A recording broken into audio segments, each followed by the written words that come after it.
I guess let's do it, right? Okay, so I'm gonna do the same spiel that I do every single week. My name is Nick Millian, recovered drug alcoholic. This is not any kind of 12-step meeting. It is just a big book study. We go through the book, we explain what it's saying, we give our experience and our opinions and our interpretations of what it's talking about.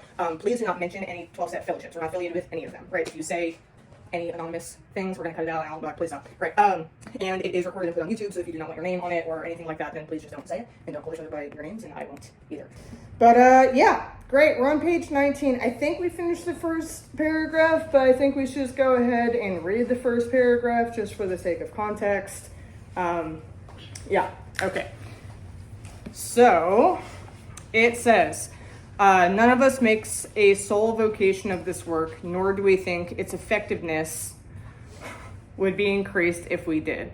We feel that elimination of our drinking is but a beginning. A much more important demonstration of our principles lies before us in our respective homes, occupations, and affairs. All of us spend much of our spare time in the sort of effort we are going to describe. A few are fortunate enough to be so situated that they give nearly all their time to the work. So I laughed when I was reading that because this past week I had an epiphany. And I started texting my friend Haley about it. And then I put it on Facebook. And I was like, Bill and Bob didn't have cell phones. Guys, Bill and Bob didn't have cell phones. You know what I'm saying? Do you understand what I'm saying here? Right? So I just want to be clear, right? Because it's like, y'all know, if you know me, then you know I'm really big on service work, right? You want to get out of your head, go help somebody. Go stop being so fucking selfish, right? Get out of your head and go help somebody. Call someone and see how they're doing instead of just talking about how you're doing all the time. And I don't know about y'all, but I get kind of burnt out, right? Like we're constantly on call. People constantly have access to us 24 hours a day. Bill and Bob didn't have cell phones, okay? So with that being said, I just want to give y'all permission and myself permission to turn off your fucking phone sometimes, right?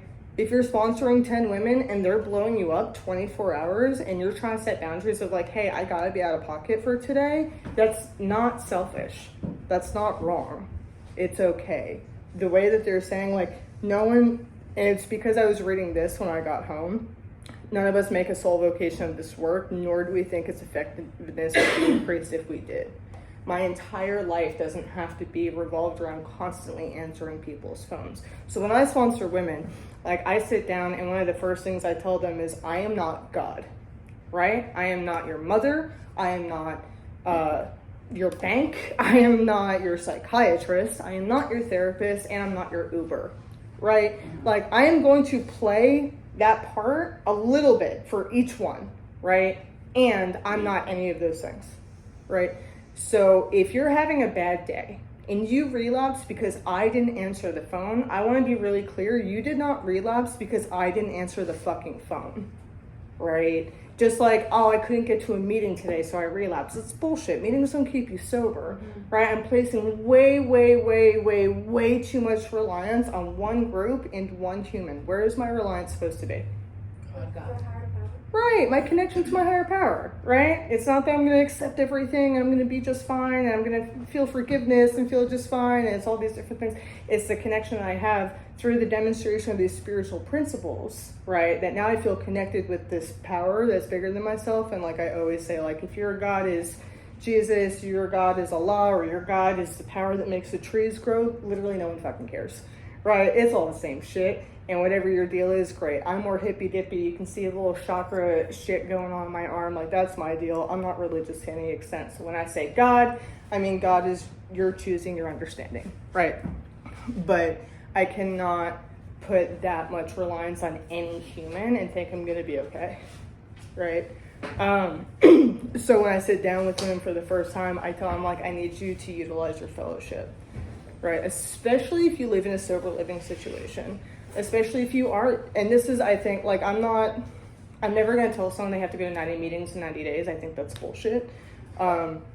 Just for the fact that it's not that that's a bad thing to do. Like, if you can do that, then do it, right? But to set someone up to think that if they don't do 90-90, they're not going to stay sober, or to say that if they do 90, I said do, if they do 90-90, they won't stay sober is bullshit, because again, we're putting way too much emphasis on the meetings. However, if you're able to go to as many meetings as you can, meet people, get phone numbers, and create a fellowship you crave, right? Because if you think I'm going to answer your fucking phone call every fucking minute of the day at 3 a.m. when, like, you live in sober living, like, you're tripping. You know, I'm a human too, right? I'm going to put on Do Not Disturb. I don't think that we talk about that enough in the fellowship. So I was like, Bill and Bob didn't have cell phones. Like, dead ass. If they left the house, guess who's not calling them? Drunks. They even had phones back then? Yeah, they had phones. Did they? In They the did. 30s? Yeah. When Like was the it? Yeah, they're. Hello? Yeah, because he called. Listen, he went to the bar, right? He passed the gay chatter, and then he called the clergyman. And he's like, "Help! I need to find an alcoholic to help." Right? Yeah. All right. He went to the phone booth. It's like, "Hello, sir." Whatever. Anyway. That's how they talked. We feel that elimination of our drinking is but a beginning. And that is why I hate the slogan, if you don't drink, you can't get drunk. It drives me fucking nuts. I hate it with my entire fucking being, because no shit. Right? Like, don't drink. Yeah, no shit. But then we also do this thing on the flip side, right? Of not just like people telling us that, but us going to our families. And again, I know I talk about this a lot and I'll continue to, but demanding forgiveness and demanding trust when all I'm doing is not drinking. I'm still the same human. I'm still being demanding. I'm still asking for money. I'm still being manipulative. I'm still gaslighting them. I'm still minimizing all my behaviors. But I'm not getting fucked up. So what's the problem? Right? Because that has fucking nothing to do with anything. You're still the same person. Right? You're still being a little sneaky snake. A lying liar. Right? I don't fucking trust you. I don't even trust myself. So if it's not just stopping drinking, a much more important demonstration of our principles lies before us in our respective homes, occupations, and affairs. I said this last week. If you do not treat your loved ones the same way that you treat the newcomer, you're not doing this. Right? You go into a meeting, it's like, oh, hi, here's my number, call me, let's go get coffee. Oh, my name's Nikki, and I'm a recovered alcoholic, and big buck, and like, right? Like, you're getting fucking weird and power sharing and helping all these people, and you go home and you yell at your fucking mom and you kick your fucking dog and you fucking don't tip the server and like all that shit, and you have road rage. You're not practicing these fucking principles. You're putting on a show. It's not practicing, it's performing, right? And just like getting clear, because so often I've said it to several sponsees where like I'm watching them do the same behaviors over and over and over. And I have compassion for that, and I have patience for that and understanding. But like when we're not able to admit that and we're unwilling to do the work to actually make spiritual progress, I am always very clear, like, hey bud, I just want to be clear that you're not doing the 12 steps. So if and when you relapse, I don't want you to think that this didn't work for you. You know what I mean? Because we do that a lot. We don't do this. And we're like, well, the meetings and all this shit is bullshit. It doesn't work for me. You just didn't do it. Let's try. Let's try something different and see what happens. But yeah, so I also made a personality of the 12 steps for a long time. And I think to the outside world, it can seem to still be that way for me, but I promise you I have a life outside of the 12 steps, right? I have a personality outside of the 12 steps. For a long time, I didn't. And then I get burnt out. And then I get resentful at the program that literally saved my life, right? My whole life isn't supposed to be centered around this. This came and gave me this so that I can have more, right? This is the focal point. This is like the thing that I have to keep in the center of my life, but not my entire fucking life, you know what I mean? Find things that you love and do it. If we keep on the way we're going, there's little doubt that much good will result. But the surface of the problem would hardly be scratched. Those of us who live in large cities are overcome by the reflection that close by hundreds are dropping into oblivion every day. Many could recover if they had the opportunity we have enjoyed. How then shall we present that which has been so freely given to us? We have concluded to publish an anonymous volume setting forth the problem as we see it. We shall bring to the task our combined experience and knowledge. This should suggest a useful program for anyone concerned with the drinking problem. We in this room clearly don't live in a large city, but like we live in a town that is disproportionately filled with drug addicts and alcoholics. It's so weird. It's such a strange, like, do y'all ever feel like you're in a video game living here? Like a fucking simulation? Yes, the Truman Show, dead ass every day. It's just like the same, like, little dope fiends and drugs, like recovery pillars and bullshit like that, whatever. I'm like, what is going on? And what's cool is, like, again, Bill and Bob didn't have cell phones. So, freaks me out, man. Like, but in the other way, right? Like, in the way of, like, I have access to this entire fucking world in a way that they never did.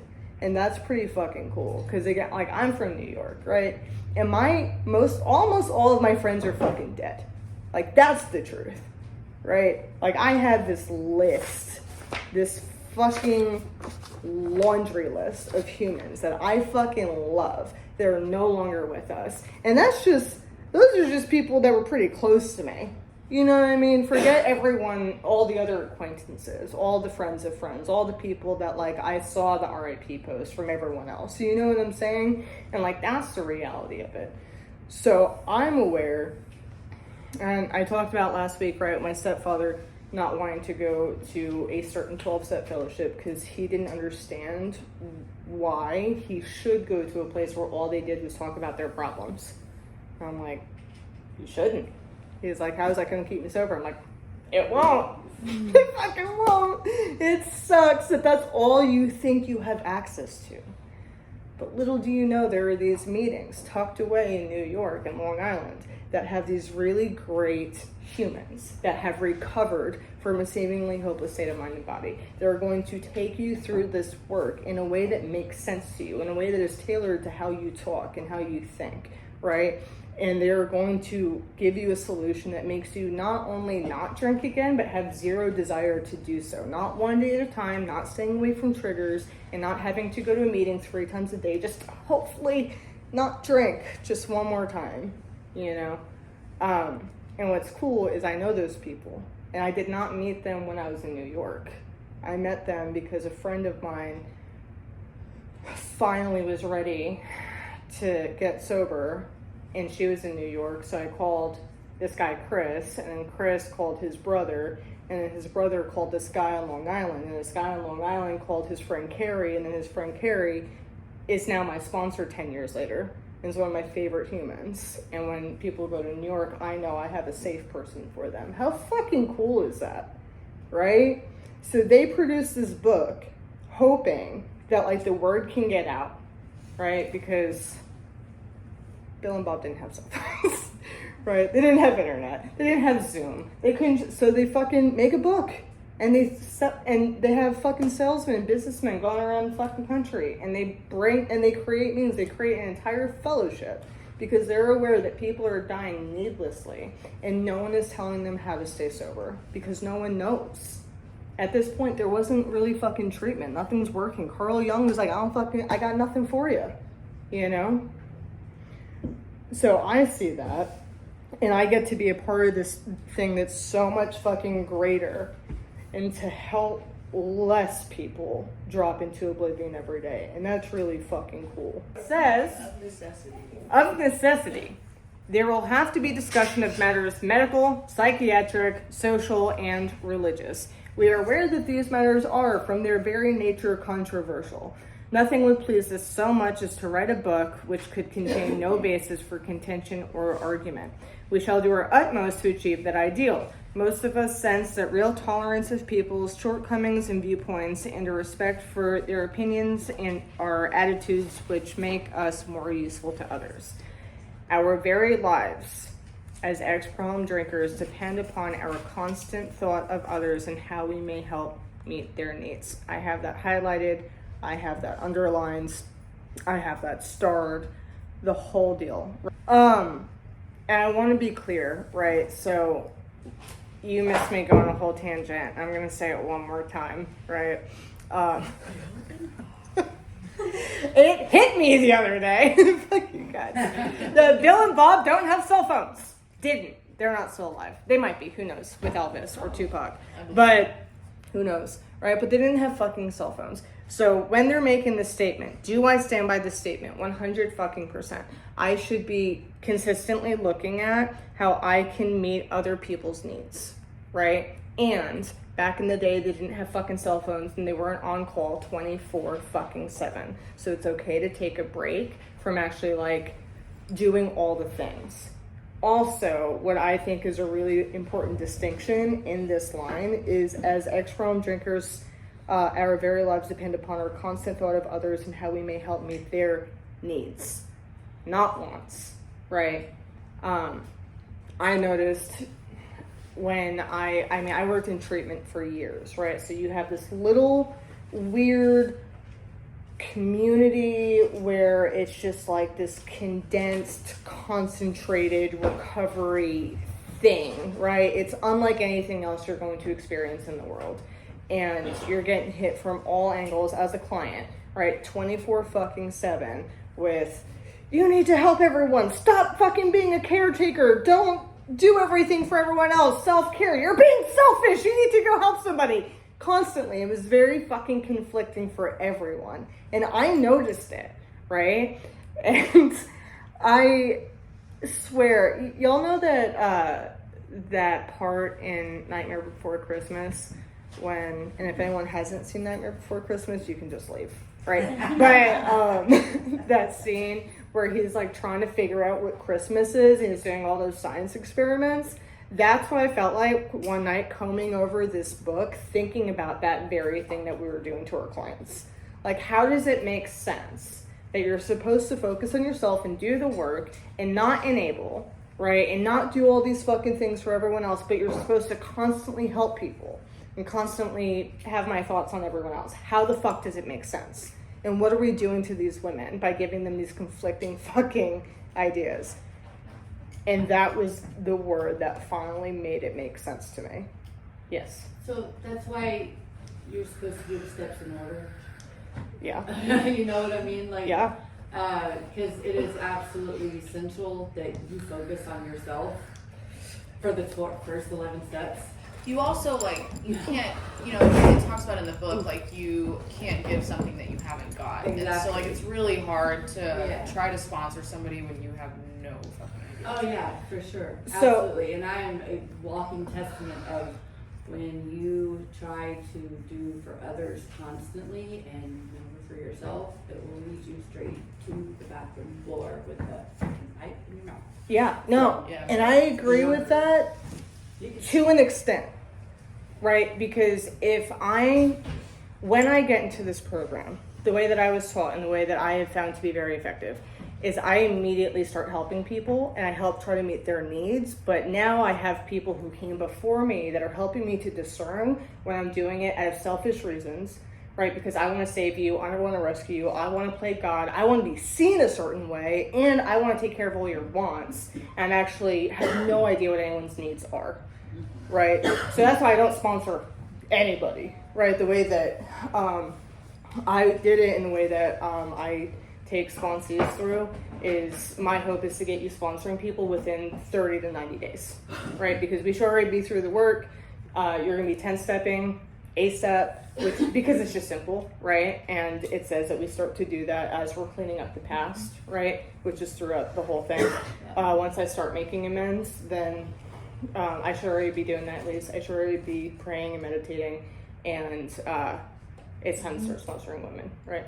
And it's not like finish all your amends. I'm like, you have like 1 million amends to make. Do like 3. Yeah. You know, keep going. Right. And we're gonna sponsor people. And this is where we're gonna really learn what does it look like to actually meet people where they're at, and B, to help people in a selfless way, right? Because how often do we hear that this is a selfish program? And it's just bullshit. Because and there's a solution. We're just opening up to step 1, right? The doctor's opinion, Bill's story, there's a solution more about alcoholism. We have 4 chapters that are centered around helping you to understand step 1. And even in those chapters, over and over and over, it's giving me the necessity that I have to go and help other people. I have to go and start to think about others, because all I've done is think about myself. And what I realized when I started having this fucking book hit over my head, when they called me selfish, I was like, are you out of your fucking mind? I'm selfish. I gave my girlfriend my last bag of dope. I was dope sick for her, you know? Like, she was willing to go do some shit to get us drugs, and I wouldn't let her because I protected her. Meanwhile, right, why did I do those things? I'm in control. I'm controlling the situation. I want to be seen a certain way. Best fucking bet. I threw it in her face every time I had a chance. I gave you my last fucking bag of dope. I take care of you. Why don't you love me the way that you should? Why aren't you showing up the way that you should? I score kept everything. Everything was a fucking game. I never thought it was. I really honestly didn't. I really honestly thought that I was being selfless and giving and generous. And the thing is what I think like gives a lot of us a leg up in this thing is that we really want to be, right? I want to be loving, and I want to be caring, and I want to be generous, and I want to be selfless, but I don't fucking know how, right? Especially, and it's not just us, it's not just drug addicts and alcoholics, it's fucking most humans, right? If I'll ever have a conversation with a normie that thinks that they're like not delusional and selfish, and it's like, ooh, you might want to do a 4-step. Yikes. Exactly, like people introduce themselves as grateful recovered addicts. 100%. Exactly. I'm like, I am so grateful that I had no choice but to do this, or I would die. Otherwise, I'd be a selfish asshole my whole life. Yeah. That's just my truth. Speak up. What? I just like, I don't get that. Like, What do you mean? Like when they say, I'm a grateful blah blah, or I'm a recovered blah blah, I'm just like, with all due respect, like, it just makes it sound like you're better than No, others. that's not a thing. Like, I don't get it. Nobody in this room or any other room is better than you. I promise you that. No matter how they introduce themselves to you. But like, what's the point? You'll get it. And So- when you do, you're So gonna be basically, like, when you're oh, working yeah. the steps, you know, you're not the victim anymore. That's all this come out. And you realize, So, yeah. because when you're walking as a victim or a bird with a broken wing and stuff, all you're thinking about is you and how you can get this and that for you and that's all it's come about. And And it's being, yeah. you know, as you're going through the steps, step 12 is helping others, and so it's just been kind of, fast track straight to helping others. Yeah, so I don't But get. the shift happens when you basically are in step 4 and you're doing step 5 and with your sponsor or whoever, and basically you realize, you basically get this turning point where you don't have to be a victim anymore. Yeah, and 100%. And it's like the reason why I introduce myself as recovered is because there are a lot of meetings out there where people go, and it's like I was talking about with my stepdad, right? Why do I want to go to this place where everyone calls themselves recovering? They're 15 years sober. They're still recovering. They still describe themselves as sick.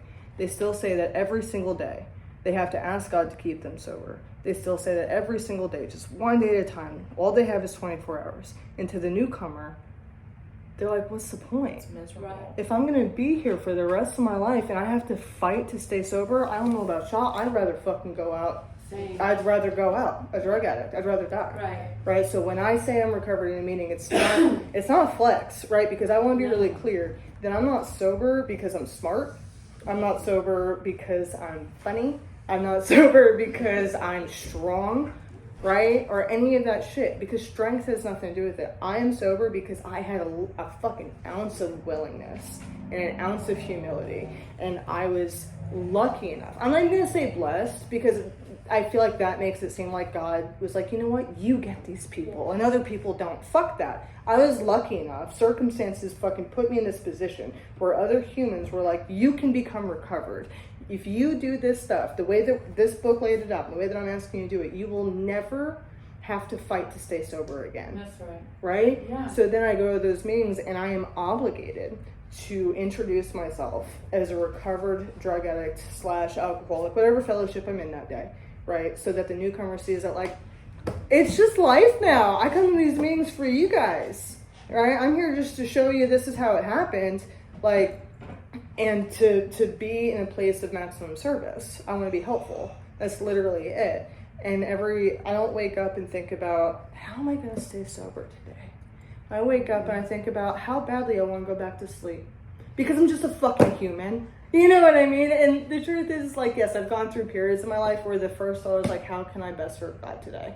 And I think that's beautiful. And I've been there and I'll be there again. But right now, I'm just like, I just want to go back to sleep. This is stupid. I don't want to have to fucking work for a living. I hate capitalism, right? Like, it just, because I'm just a fucking person, right? It just goes back and forth. But never do I wake up and think, God, I wish I could get fucked up. Never does that happen. And the way that my life always was, that's a fucking miracle. It has nothing to do with me except for the willingness and the action I took. That everyone here is on a level playing ground. We all do the same work. We all get the same result. I believe that. Some of us will have more resistance and different stuff, or we'll have people giving us bullshit. You know, and I don't know why sometimes it doesn't work. I really don't. But I know that it has nothing to do with just, like, who I am as a person. And, like, the grateful thing is, again, like, I'm just so grateful that I'm obligated to do this work, because if I wasn't, I wouldn't, and I would be a lying liar and fuck everyone over and be super mean. Like, me, my baseline, I'm fucking mean.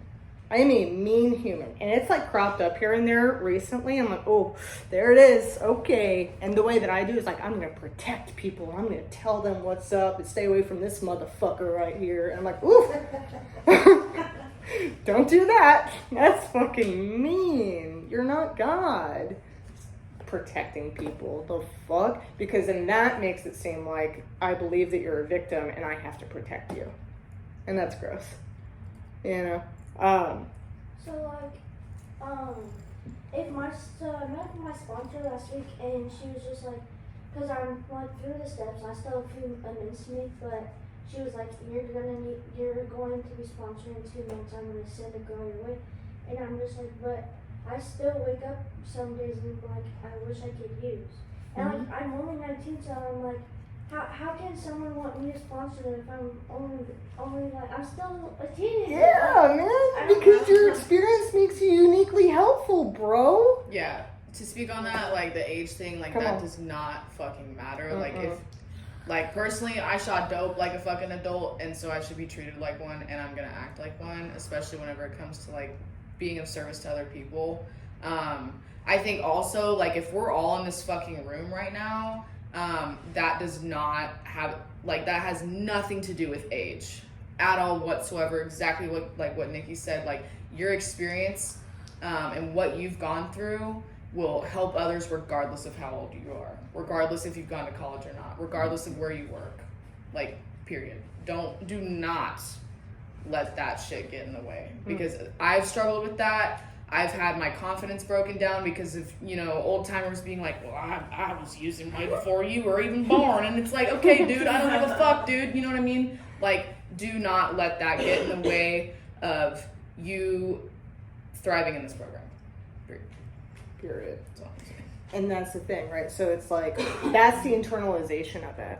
It's like, well, they're calling themselves recovered. What, are you thinking better than me? Like, no one thinks you're better than you. You think they're better than you. And that's not true, right? Dr. Bob's Nightmare, right? Have you ever read Dr. Bob's Nightmare? Don't worry, we will, right? But in there, he says that his obsession to drink was not removed for how long? Anybody? 4 years, right? 2.5 years. 2.5 fucking years. That's a long time.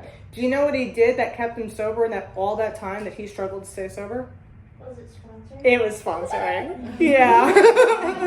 Right? Because we have this idea that, like, I'm going to do a 5th step and I'm going to be rocketed into the 4th dimension of existence. It's not true. Or I'm going to be on my knees doing my 7-step prayer and boom, God's going to lift my mental obsession. Or I'm going to do, like, this fucking shamanic journey meditation and I'm going to fucking become recovered. And it's all bullshit, because the truth is some people have the obsession lifted in step 3.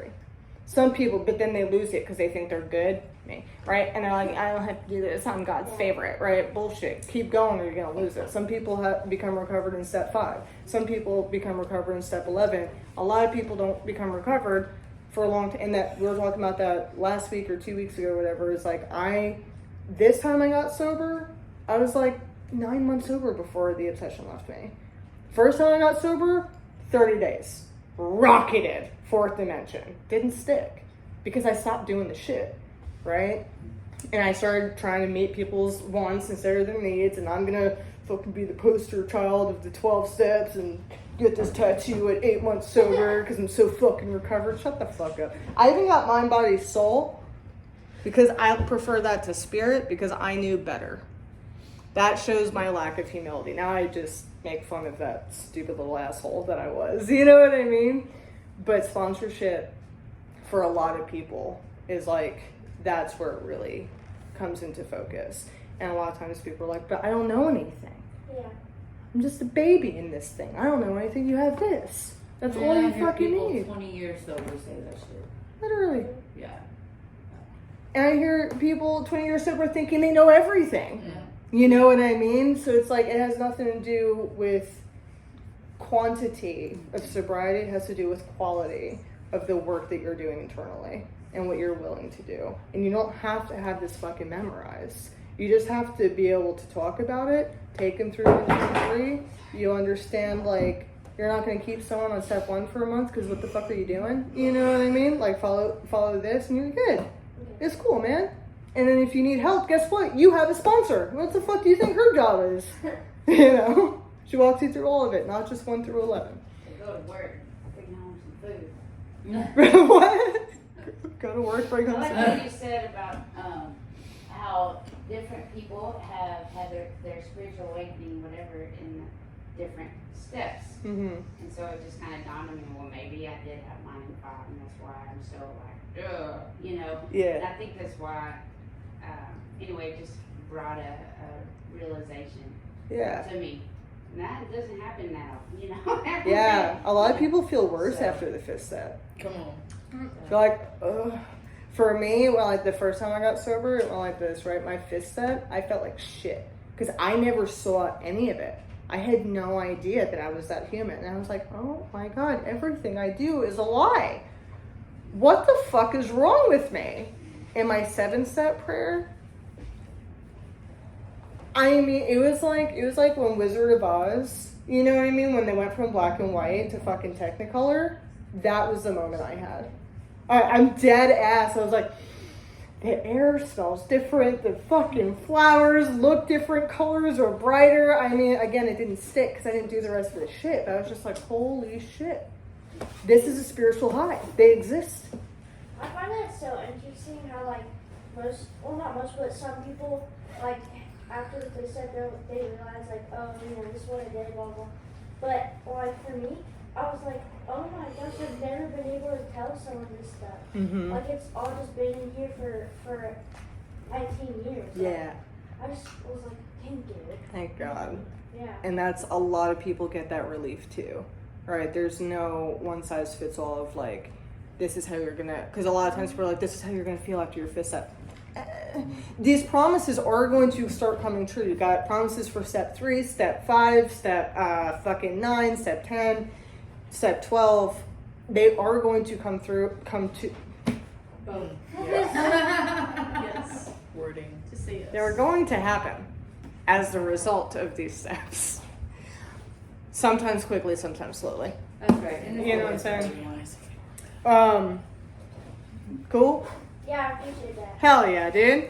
All right, so you may already have asked yourself why it is that all of us became so very ill from drinking. Doubtless you are curious to discover how and why, in the face of expert opinion to the contrary, we have recovered from a hopeless condition of mind and body. If you are an alcoholic who wants to get over it, you may be asking yourself, what do I have to do? So again, I'm constantly just, I've gotten into, I don't know what you're gonna do. I've gotten into so many debates over the recovering versus recovered thing, and I just don't understand how it's a debate because it says it. I forget how many times in the book. So many times. but like First at least page. 5 times more than it says. You're a precious angel. Love you. Like 5 times more than it says recovering. Yeah. Right? It says Yeah. recovering, I think, once, and convalescing once, or something like that, and recovered, I want to say, like, somewhere around 10 times. But You know? I mean, it doesn't even matter to me. Like, the word recovered, the promises say that we do recover. And even on posters of the fucking 12 steps, you'll see, we do recover. The thing is that I don't stop learning, right? I continue to grow even after recovery. I mean, recovery is just, it's a process, and it does happen. But I keep coming back to these rooms, and I keep in the program because I keep learning, and I keep discovering, and I keep getting better, right? Yeah. My grandma has freaking 42 years, Come on. and I still see her meetings. There you go. See? That's what's badass. I'm Yeah. like, damn, grandma. That's awesome. Damn, That's bro. awesome. No, 100%, dude. Yeah. That's how it should be. Because if we didn't keep going, then what does a newcomer do? That's right. You know? And And if they don't have the hope of recovery, like, I'm out. You know, I would have never fucking stayed. If this isn't gonna happen for me, what the fuck am I doing here? You know? I think where it hooks you right there is because the first time it says it, I think, it says from a hopeless state of mind and body. And then that right there is like almost like a validate, like, oh, Right. that's me. mhm. You know, Yeah. right there. So I think those together kind No, of. absolutely. Absolutely, dude. Like, coming to terms with step 1 and, like, really getting down with the fact and admitting the fact that I am a hopeless drug addict, like, I am a hopeless alcoholic, as, like, Dr. Silkworth would describe me. Because, you know, I know I've talked about it before, but a lot of times, like, working in these treatment centers, I pose the question, are you of the hopeless variety? And they're like, no, I have lots of hope now, and I got myself treatment, and I'm so hopeful. I'm like, no, that's great. That's so beautiful. So beautiful and cute, and we love that for you, but that's not what we're fucking talking about. Are you hopeless? Do you think that you can fucking kick this thing on your own? Have you tried? Has it worked? How's your life going? No? Great? Hopeless? Good. Now we're good. Right? That's where we need you to be. Because why the fuck would I hit my knees and pray to a God I don't fucking believe in if I wasn't hopeless? Why would I write down every fucking secret I've ever had and read it to some stranger if I wasn't fucking hopeless? Why would I go back to people that I still don't like and make amends to them for my shit without calling them on their shit? I'm leaving their shit completely out of it if I wasn't fucking hopeless. There's step 1. Step 1 will never fucking keep me sober. The hope is that it brings me enough awareness to be willing to do the rest of the work. Right? Because everyone's like, oh, step 1. It's like, no, step 1's important because 2 through 12 is what keeps me sober. Step 1 will never fucking keep me sober. Right? What do I have to do? Is the purpose of this book to answer such questions specifically. We shall tell you what we have done. Before going into a detailed discussion, it may be well to summarize some points as we see them. How many times people have said to us this: I can take it or leave it alone. Why can't she? Why don't you drink like a lady or quit? That chick over there can't handle her liquor.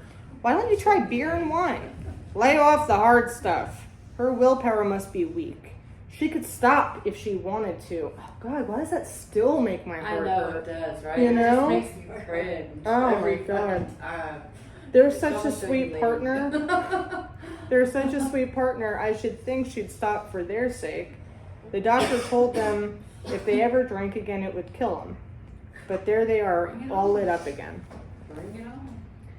Listen, I Whatever, remember you know? sitting in step 1 class a decade ago when I was in treatment, and they kept doing that thing where they're like, you're gonna fucking die, you're gonna fucking die, you're gonna fucking die, throwing the big book around, yelling and spitting and all that stuff. And finally, I didn't understand what their point was, so I raised my hand. I was like, but what if that's the goal? Right? You know? On you. That was the truth. Making our Been there, dude. Making our That's the truth. And she looked at me, this woman, looked me dead in the eyes, and she said, Nikki, knowing your luck, you're gonna live. You're gonna live to 65 years old. And you're gonna be shooting heroin and smoking crack and taking pills, and your body's gonna reject these drugs, and you're gonna be so dope sick, and you're gonna have nothing to fucking live for, and you're gonna wish for death, but you won't be able to die, and the rest of your life is gonna be miserable. So why not just try this instead? I was like, you know what, you're fucking right. Maloney's don't die. It's so annoying. Dude, same. You know? Same. I might as well just do it. What's the fucking worst case scenario? I've literally bargained that with people. I'm like, listen, you know what? Here's the deal. You don't want this, you don't have to have it, right? So let's just do this. Worst case scenario. Worst case scenario. I'll level with you. You lower your tolerance, right? All right? I'll fucking level with you. And you get a little bit more self-understanding. Maybe a taste of relief. And if you want to get fucked up after that, guess what? The drugs are still there. Nothing's leaving. You'll still have that opportunity. But if you're using and you decide like, holy shit, I can't live like this anymore, you might not ever make it back. So let's just try this first. And a lot of people I've said that to are still here because they're like, you know what, fuck it. They'll do it out of spite. You know what I mean? I'll show you this doesn't Oh, I work. was That's what I did. Yeah. I did it too. I believe it. My sponsor said, because I was crying, I was like, I've done everything and I just don't want to live anymore. She said, so you've done everything but the steps. Mm. And she said, you know what, you work through the steps just fine and me fine. If you don't work at the end, you can tell me that I'm full of shit. Yep. And There you look, go. here I started. Here we are doing a fucking big book study. Keep coming back, big girl. 100 fucking %, dude. Because, like, this stuff, dude, drove me nuts because I wanted to, and not all of us do, but like my experience, right? It's like I wanted to stop so bad. I can't tell y'all how many times I sat there with a needle in my arm crying, saying, I don't want to fucking do this anymore. As I'm doing it, I'm like, what the fuck is wrong with me? I'm driving to the fucking dope dealer. I'm like, I don't want to fucking do this anymore. Or I'm sitting in my fucking room in Texas because I drove 36 hours to escape fucking drugs. But now guess what I have? Alcohol. But I don't even like alcohol, so it's not a fucking problem. I can drink. So I'm sitting in my room for a week straight by myself with bottles of vodka and bottles of fucking 40s. I don't even have St. Ides down here. So I'm just fucking doing Colt and whatever the fuck else I could get my hands on. And every night I am getting fucking wasted. And the pit of despair and loneliness that I felt is unlike anything I can ever describe. And one of the things I love about this fellowship is I don't have to try to, you know, because like I'll just get it. And I'm drinking and I'm like, I don't want to fucking do this. And then the next day comes, I'm like, God, that sucked. I thought that drinking would make me feel better. It made me astronomically worse. And then a few hours goes by, I'm like, you know, I should really just drink a little bit. It won't be like it was the last 12 nights in a row. It'll be different. It'll make me feel better this time. What the fuck is wrong with me? Right? And it's not because I don't want to stop. It's not because my willpower sucks. It's not because I'm stupid. It's not because I don't fucking care. It's not because I'm a fucking sociopath. It's because I have a fucking mental illness that tells me it's going to be different. You're going to be fine. You deserve it. Or you don't deserve anything good in life. This is all you're ever going to be, so just fucking cave to it.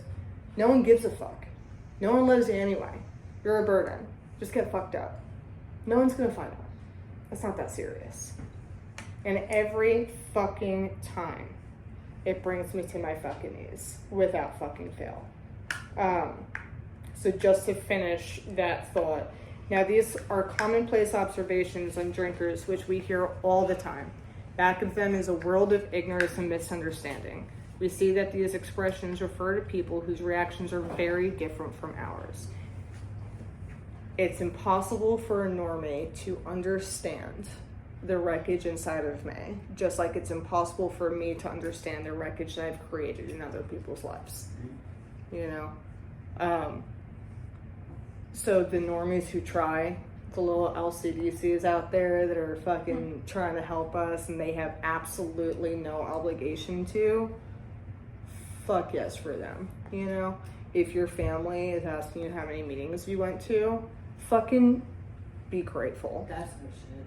You know what I'm saying? We get so mad, like, She's making me call my sponsor. It's my program. First of all, it's not your fucking program. It's the fucking program. Let's get that fucking right. Second of all, that's where like the change of attitude has to come into play. Someone's asking you if you're going to meetings, that's because they understand that you don't have power of choice, or they're trying to understand something that they never will be able to fully grasp. And to have people love us enough to actually give a fuck and ask us that shit, that is a fucking gift. And we squander it all the time. You know, and then we wonder why they don't trust us. Because I'm mad they asked if I went to a meeting. Come on. After I was literally like drunk at Christmas and ruined everything and threw out the turkey and shot dope in their house and stole the car and drained the bank account, whatever the fuck I did, who knows? We all have different stories, right? Well, it's the same. Mind you. It's I insane. love those back in the day.